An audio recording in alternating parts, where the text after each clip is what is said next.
নিজেদের ব্যর্থতা ঢাকতেই বীরেন সিং এর ইস্তফার পরই রাষ্ট্রপতি শাসন জারি অশান্ত মণিপুরে।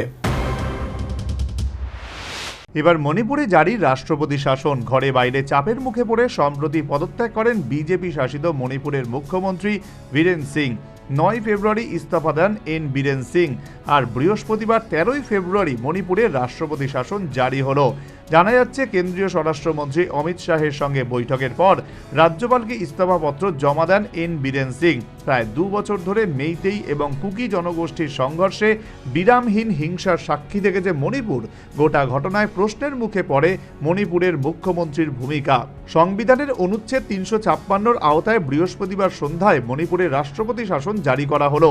কেন্দ্রীয় স্বরাষ্ট্র মন্ত্রকের তরফে বিবৃতি জারি করে বলা হয়, মণিপুরের রাজ্যপাল রাষ্ট্রপতিকে একটি রিপোর্ট দেয়। সেই রিপোর্ট দেখে বোঝা যাচ্ছে রাজ্যে এই মুহূর্তে সাংবিধানিক শাসন চালানোর অবস্থা নেই। তাই সংবিধানের অনুচ্ছেদ 356-র আওতায় প্রদত্ত ক্ষমতা প্রয়োগ করে রাজ্যে রাষ্ট্রপতি শাসন জারি হলো। রাষ্ট্রপতি শাসন জারির মধ্যেই এখনো হিংসায় জ্বলছে মণিপুর। এমন পরিস্থিতিতে উদ্বেগ বাড়ছে স্থানীয় মানুষদের। সংবিধানের অনুচ্ছেদ 174-এর 1 বলছে, রাষ্ট্রপতি শাসন জারি হলে শেষ সরকারের পতনের 6 মাসের মধ্যে বিধানসভা পুনরায় সচল করতে হবে। 2024 সালের 12 আগস্ট বুধবার শেষবার বিধানসভার অধিবেশন হয়। সেই নিরিখেই পরবর্তী বিধানসভার অধিবেশন করাতে হবে।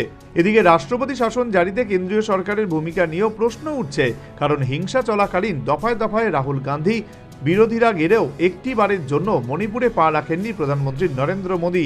সেই নিয়ে সংসদে তাকে তীব্র আক্রমণ করে বিরোধীরা। এমনকি মণিপুরকে গোটা দেশ থেকে বিচ্ছিন্ন করে রাখা হচ্ছে। ইচ্ছাকৃতভাবে সেখানে অশান্তির আগুন জ্বলতে দেওয়া হচ্ছে বলে অভিযোগ ওঠে। শুধু তাই নয়, সম্প্রতি একটি অডিও রেকর্ডিং সামনে আসে।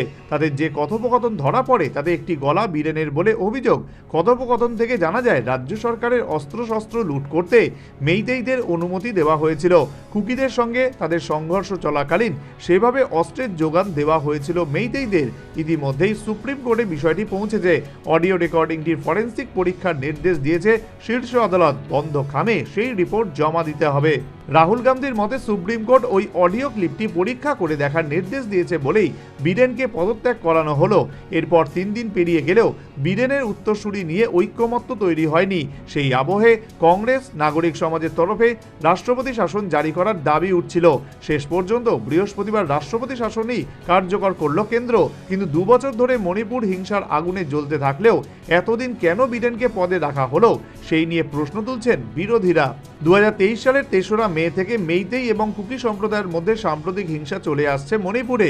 ভাঙচুর, অগ্নিসংযোগ, খুন কিছু বাদ যায়নি উত্তর পূর্বের রাজ্যটিতে। সব মিলিয়ে 250-এর বেশি মানুষের প্রাণহানি ঘটেছে এখনো পর্যন্ত। এই গোটা সময়ে সেখানে বিজেপির সরকার ছিল। 2024 সালে সেই সরকার থেকে সমর্থন তুলে নেয় কনরাড সাংমার ন্যাশনাল পিপলস পার্টি।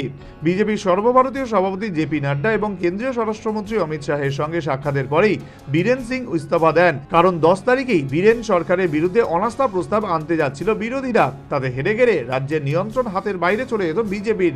রাষ্ট্রপতি শাসন সম্পূর্ণরূপে রাজ্য এবং কেন্দ্রীয় বিজেপির চরম ব্যর্থতা। বিতিন সরকারের রিপোর্ট, নিউজ ভ্যানগার্ড, ইম্ফল।